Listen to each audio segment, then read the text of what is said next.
Cyber reel स्पर्धेत विकास गौतम यांनी पटकावले प्रथम क्रमांक।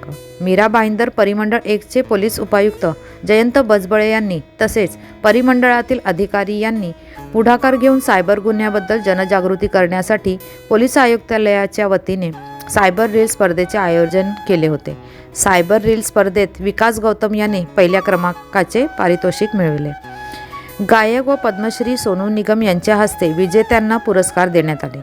प्रथम पारितोषिक विकास गौतम, द्वितीय साहिल दळवी, तृतीय क्रमांक भारत सिंग यांना देण्यात आले। उत्तेजनार्थ पहिले पारितोषिक वेदांत चास्कर, दुसरे यश संगिनी, तिसरे सनी रावल यांना देण्यात आले। बक्षीस वितरण कार्यक्रम मीरा रोडच्या भारतरत्न लता मंगेशकर नाट्यगृहात गुरुवारी झाला।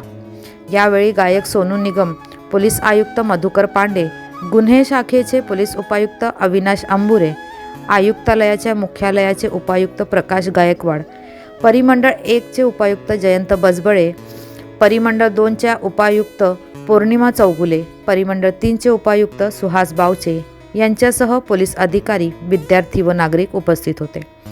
कार्यक्रमादरम्यान काशीमीरा पोलीस ठाण्यात दाखल सायबर गुन्ह्यात हस्तगत करण्यात आलेली 23,13,000 रुपयांची रक्कम फसवणूक झालेल्या फिर्यादीस परत करण्यात आली। वसईहून मी शेख शहनाज, विकास समाचार। चॅनलला लाईक, शेअर, सबस्क्राईब जरूर करा।